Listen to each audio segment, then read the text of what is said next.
श्री राम जय राम, जय जय राम। श्री राम जय राम, जय जय राम। श्री राम जय राम, जय जय राम। श्री राम जय राम, जय जय राम। श्री राम जय राम, जय जय राम। श्री राम जय राम, जय जय राम। श्री राम जय राम, जय जय राम। श्री राम जय राम, जय जय राम। सभी पुण्य आत्मा बहुत एकाग्रचित होकर सुनिएगा। संसार का प्रत्येक जीव अपना कल्याण चाहता है। संसार का प्रत्येक जीव कल्याण चाहता है। फिर क्या करें? अगर वाकई कल्याण चाहते हो तो याद रखो। क्या याद रखें? भगवान के प्रेम को प्राप्त करने का सरल उपाय है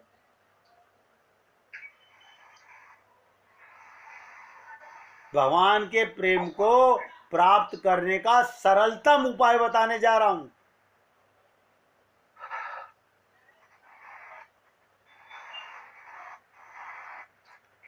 अपनी समझ में बुरा काम कोई ना करें और जो कुछ भी काम करें वो भगवान की सेवा मान के करें, भगवान के निमित्त करें, भगवान की प्रसन्नता के लिए करें। देखिएगा, हम लोग पिता की प्रसन्नता के लिए, माता की प्रसन्नता के लिए, पत्नी की प्रसन्नता के लिए, पति की प्रसन्नता के लिए काम इन्हीं के करने हैं। नोट कर लो, परिवार के ही काम करने हैं, समाज के ही काम करने हैं, लेकिन ये मानकर इस देह में मेरी परमात्मा में, मेरी माता में भगवान है, मेरे पिता में भगवान है, मैं भगवान के निमित्त वर्क कर रहा हूं। हम देह की माता मान के, देह का पिता, देह की पत्नी मान के वर्क करते हैं, ये हमारा पाप है। मनुष्य भगवान की ओर लगता है, ध्यान रखिएगा, मनुष्य भगवान को पाना चाहता है, लेकिन संसार के ममता मोह सामने आ जाते हैं और मनुष्य सोचता है अमुक अमुक काम निपटा जाए। ये किस लिए सोचता है? बस अभी देखिएगा, मेरे को जिस दिन भी ये लगा कि अब साधना करने का समय है, चलिए कितने लोगों के बहाने निकल आएंगे। देखिएगा, आप किसी की सेवा कर रहे हैं, कोई बीमार है, उसको छोड़कर आप जो भी कुछ है सब नौटंकी है। किसी की शादी निकल आएगी, किसी का जन्मदिन निकल आएगा, किसी का कोई ना कोई काम, यानी भगवान से पाने से ज्यादा संसार का काम हमने जरूरी मान रखा है। मनुष्य क्या सोचता है? अमुक अमुक काम निपटा जाएं, फिर हम भगवान की प्राप्ति में पूरे लगेंगे। अरे बाबा, ये किसे धोखा दे रहे हो? मरते दम तक भी काम बाकी रहेंगे।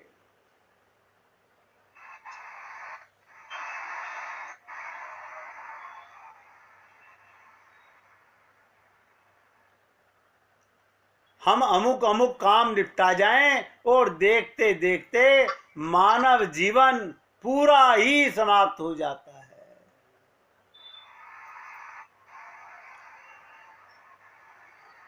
राम सुखदास जी एक कथा सुनाते थे, सुन लीजिए आप सब भी।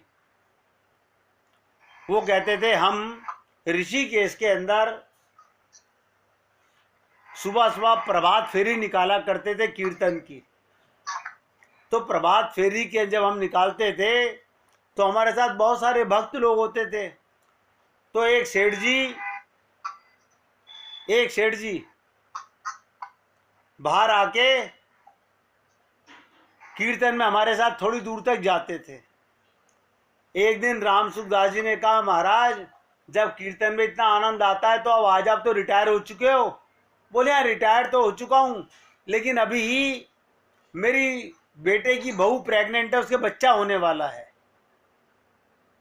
बस थोड़े समय की बात है। बोले 2 महीने बाद हम फिर उसी मोहल्ले में गए। हमने पूछा, महाराज हो गया बच्चा? बोले हाँ, बच्चा हो गया। बोले 6 महीने बाद में गए, उसकी गोदी में बाहर खिला रहा था, छाती से चिपटा के बाहर घुमा रहा था। हमने कहा अब तो पोता हो गया, अब चलो आ जाओ। बोले महाराज थोड़ा बड़ा तो हो जाए बच्चा, थोड़ा बच्चा बड़ा हो जाए फिर देखिएगा आप, हम परमानेंट आपके साथ चलेंगे। बोले कब तक बच्चा बड़ा हो जाए? बोले भाई ये स्कूल जाना शुरू कर दे, ये 5 साल का हो जाए, स्कूल जाने लगे, फिर आप देखना हम परमानेंट आपके साथ कीर्तन में शामिल हो जाएंगे। किस्मत की मार, तकदीर का खेल।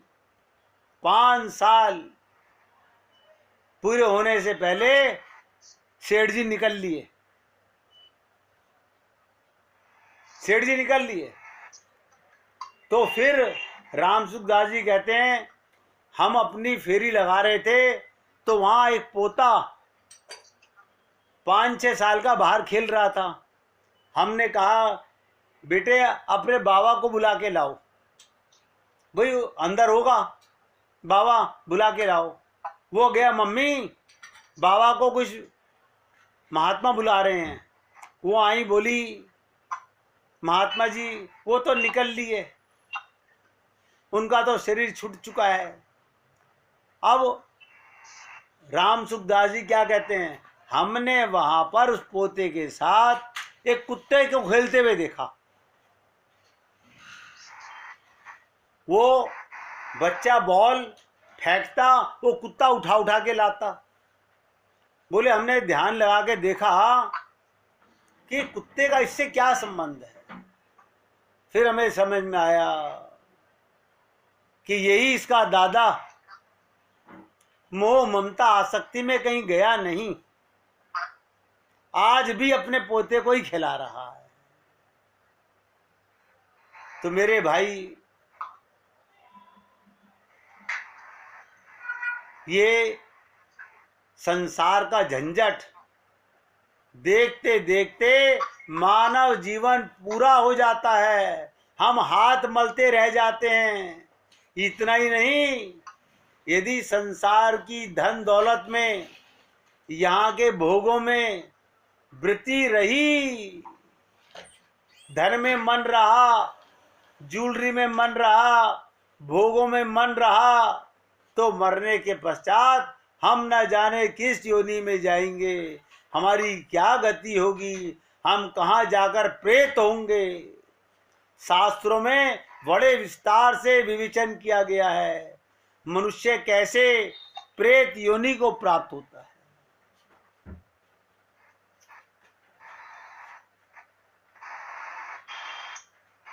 हम रात दिन ये जो संसार में माया बटोरने के कुकर्म कर रहे हैं, ना ये जीव विचारता नहीं, पर उन कुकर्मों के फलस्वरूप जब प्रेत योनि में भीषण भीषण यातनाएं प्राप्त होती हैं, तब जीव विकल हो जाता है। अभी चेतने की आवश्यकता है। इसलिए कहा गया कि जागना है तो अब जागो।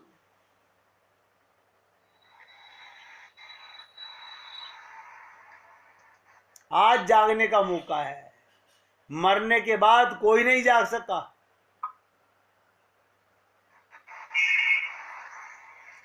हम आपको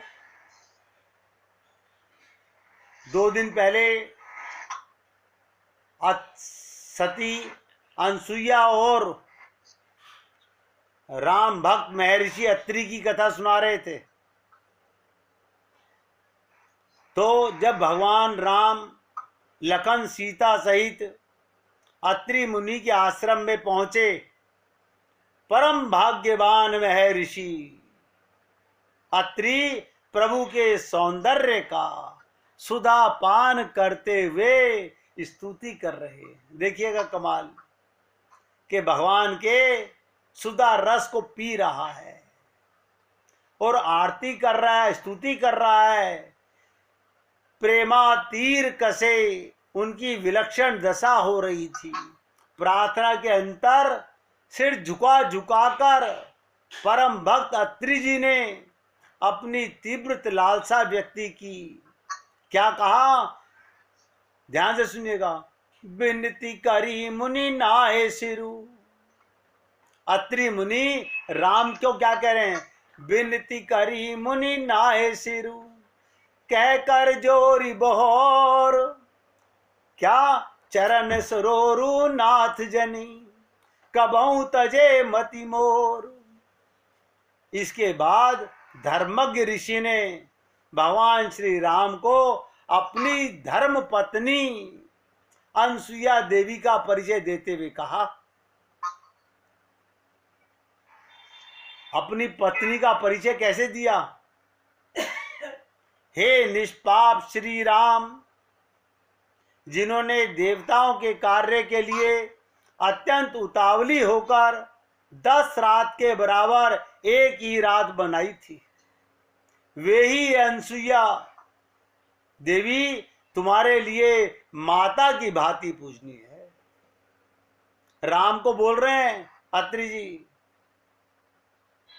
निष्पाप श्री राम, जिन्होंने देवताओं के कार्य के लिए अत्यंत उतावली होकर 10 रात के बराबर एक ही रात बनाई थी, वही ये अनसुईया देवी तुम्हारे लिए माता की बाती पूजनीय है। ये संपूर्ण प्राणियों के लिए वंदनीय और तपस्विनी है। क्रोध तो, ध्यान से सुनिएगा, ये खुद उनके पति कह रहे हैं अत्रि अनसुईया के लिए, क्रोध तो इन्हें कभी छू ही नहीं सकता।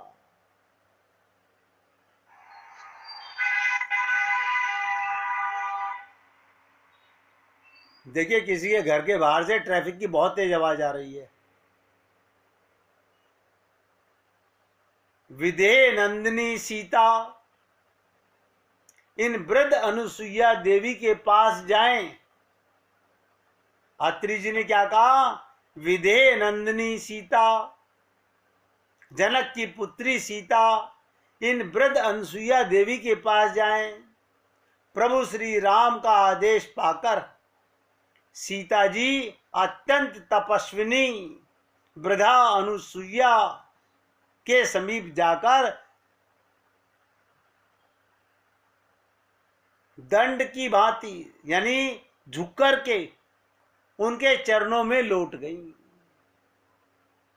अनसुईया के चरणों में देवी सीता नतमस्तक हो गई और दंडवत पति तामग्रे सीताम दृष्टवती हृदयष्टि। अनसुईया अपने सन्मुख सीता जी को दंड समान पड़ी देखा। जब अनसुईया ने देखा कि सीता जी भक्ति स्वरूपा, शक्ति स्वरूपा, शांति स्वरूपा अनसुईया के चरणों में जाके गिरी, तो अति हर्षित होकर के अनसुईया क्या बोली, बेटी सीता कहकर आदर पूर्वक सीता का आलिंगन किया और भक्ति सहित उन्हें विश्वकर्मा के बनाए हुए 2 दिव्य कुंडल, 2 स्वच्छ रेशमी साड़ियां दी। सीता जी को 2 कुंडल दिए और 2 रेशमी साड़ियां दी। सुंदर मुख वाली अनसुईया जी, उन्हें दिव्य अंगराग भी दिया और कहा, हे कमल मुखी, इस अंगराग के लगाने से तेरे शरीर की शोभा कभी कम नहीं होगी। इसके अनंतर अनसुईया जी ने सती सीता के पतिव्रत धर्म का बड़ा सुंदर उपदेश दिया। देखिएगा, सती अनसुईया और अत्रि जी की बहुत विकराल प्रसंग है।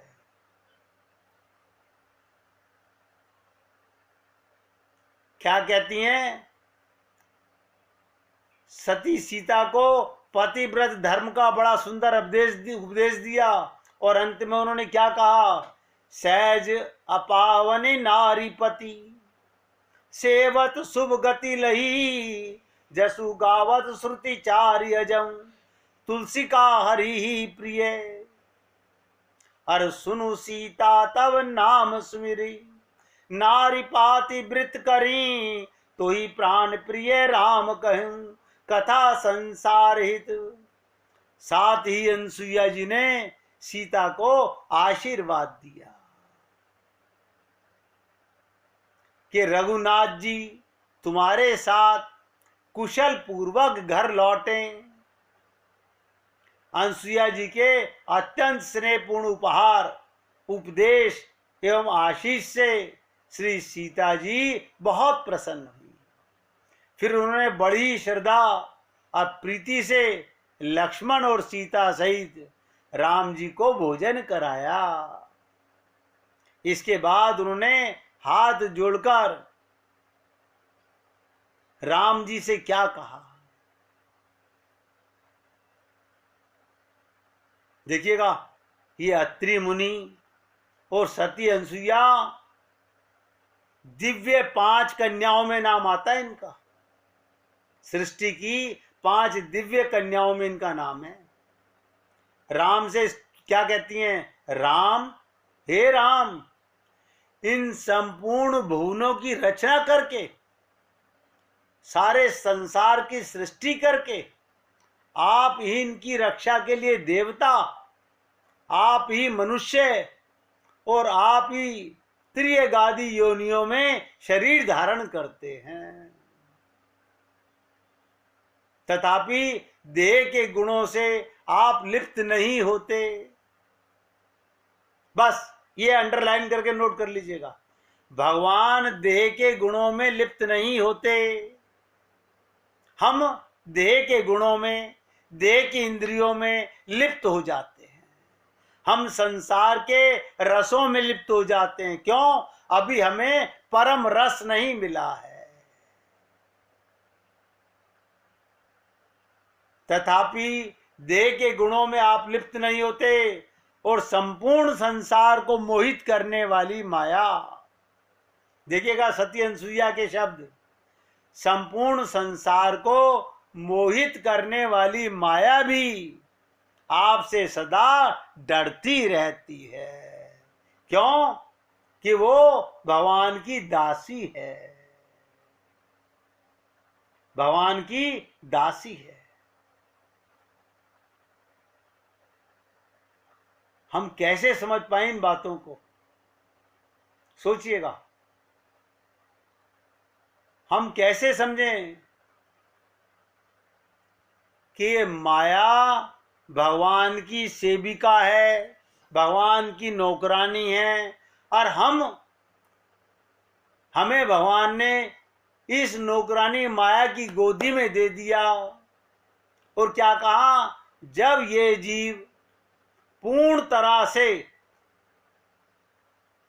संसार से मन हटा ले, बुद्धि हटा ले, तो इसे मेरे पास ले आना। और जब तक ये जीव संसार में ममता, मोह, आसक्ति, विषयों में आसक्ति, धन में आसक्ति, शरीर में आसक्ति महसूस करता रहे, इसे संसार में इसके कर्मों का फल मैं देता रहूंगा। इसलिए भगवान ने गीता में कहा था कि देवी ही सा गुणमयी मम माया दुरत्या, इसे कोई अपनी ताकत से माया को दूर नहीं कर सकता। परम प्रभु श्री राम ने सीता और लक्ष्मण सहित उस दिन महर्षि अत्रि के आश्रम में विश्राम भी किया था रात को। और दूसरे दिन ध्यान से सुनिएगा, स्नानोपरांत स्नान करने के बाद प्रभु श्री राम ने अत्यंत विनय पूर्वक महर्षि अत्रि से निवेदन किया, आयसु होए जाऊं बन आना, संतत मोर पर कृपा करेऊ, सेवक जानी त्यजऊ जनि नेहू। कितनी सुंदर बात कही भगवान राम ने। जिन परम प्रभु की कृपा प्राप्ति के लिए योगेंद्र मुनिंद्र सतत प्रयत्नशील रहते हैं, उन प्रभु को अपने मुखार बिंद से इस प्रकार विनती वाणी में आज्ञा मांगते हुए देखकर, यानी देखिएगा, जिस भगवान को पाने के लिए बड़े बड़े राजा महाराजा योगी तपस्वी लगे रहते हैं, वो भगवान राम अत्रि जी से प्रार्थना कर रहे हैं और आज्ञा मांग रहे हैं। देखिए कमाल, ये भगवान की लीला।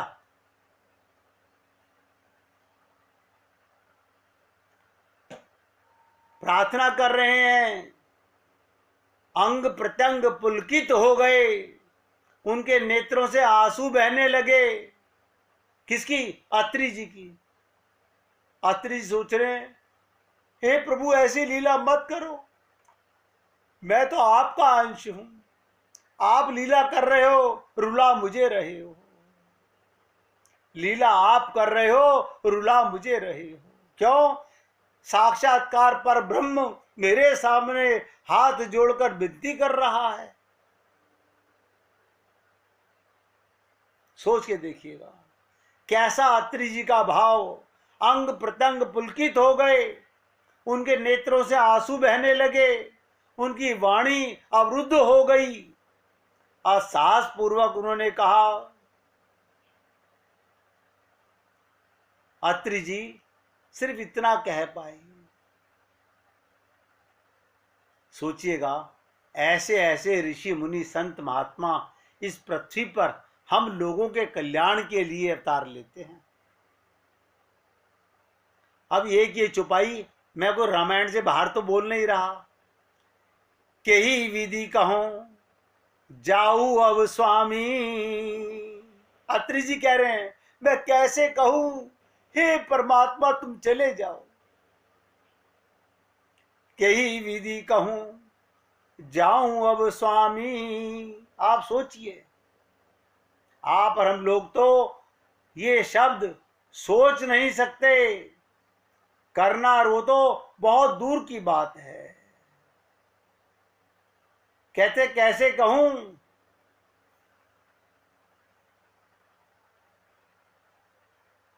क्या आप चले जाओ। कही विधि कहूं जाऊं अब स्वामी, कहूं नाथ तुम अंतर्यामी।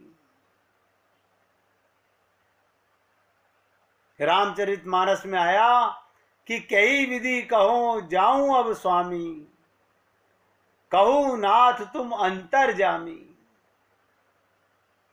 प्रेम मूर्ति प्रभु ने पुनः विनय पूर्वक महर्षि से निवेदन किया, हे मुने, हम ऋषि मुनियों से पूरित दंड कारण्य में जाना चाहते हैं, आप हमें मार्ग बताएं, कुछ शिष्यों को हमारे साथ भेज दीजिए। मार्ग बताने वाले शिष्य भेज दीजिए। भगवान राम का ये कथन सुनकर महायशस्वी अत्रि मुनि रघुनाथ जी से हंसकर बोले, हे राम, हे देवताओं के आश्रय स्वरूप, सबके मार्गदर्शक तो आप हैं, सब तो आपसे मार्ग पूछते हैं, सबके मार्गदर्शक तो आप हैं। फिर आपका मार्गदर्शक कौन बनेगा? तथापि इस समय आप लोक व्यवहार का अनुसरण कर रहे हैं, अतः मेरे शिष्यगण आपको मार्ग दिखाने जाएंगे।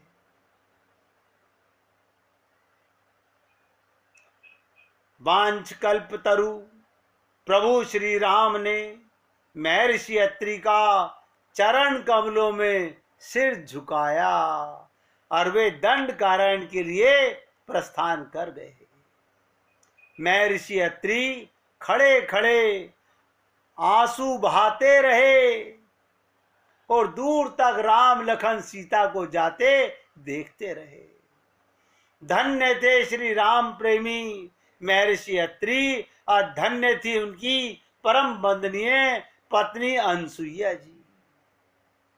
आप सोचिए, आप और हम लोग तो उस पृथ्वी पर हमारा जन्म लिया कि जहां भगवान के अनंत प्रेमी यहाँ पर कृपा करने के लिए, आप हम सब लोगों के लिए अवतार लेकर के कल्याण करने का मार्ग बताने आते हैं।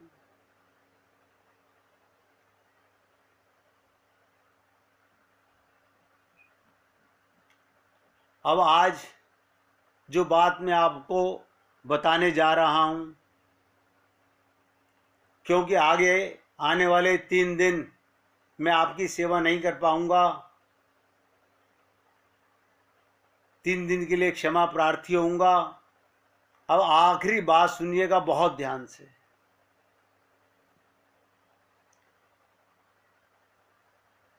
भक्त को अपना कल्याण खुद नहीं करना पड़ता।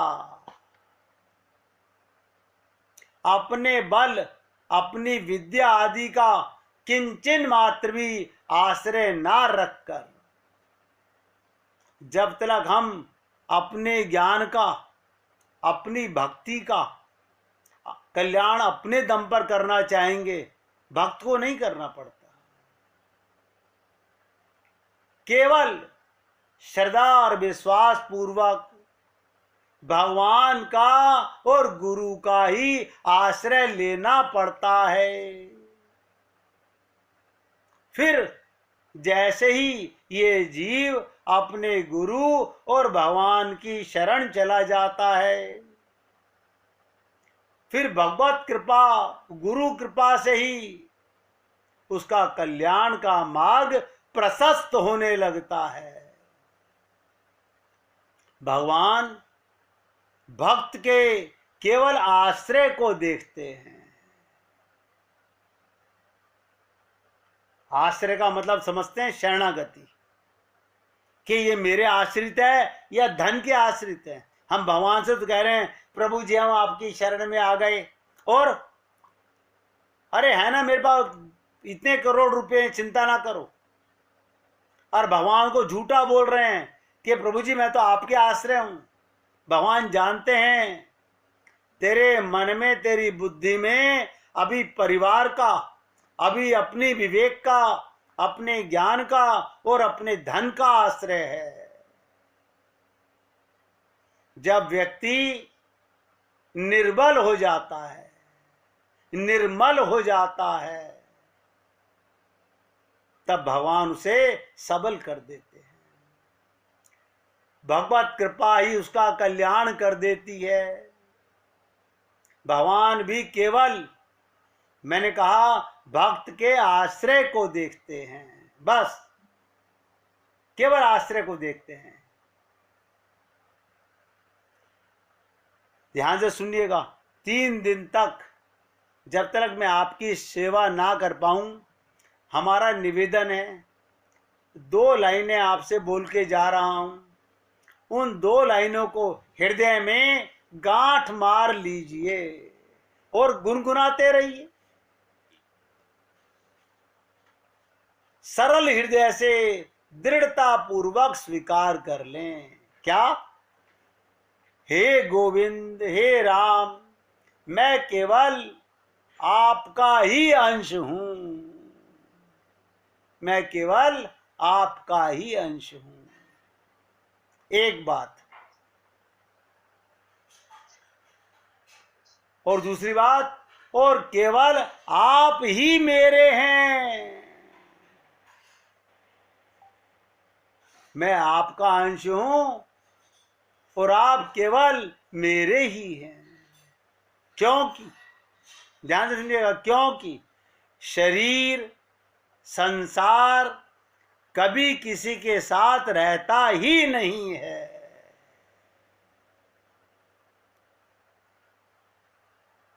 शरीर और संसार कभी किसी के साथ रहता ही नहीं है और परमात्मा कभी किसी का साथ छोड़ते ही नहीं है। निवेदन करना मेरा कार्य है। अच्छा लगे तो अपने जीवन में इतनी सी बात उतार लीजिएगा कि शरीर और संसार कभी साथ रहेगा नहीं और परमात्मा कभी साथ छोड़ेंगे नहीं। इसलिए बस तुम हमारे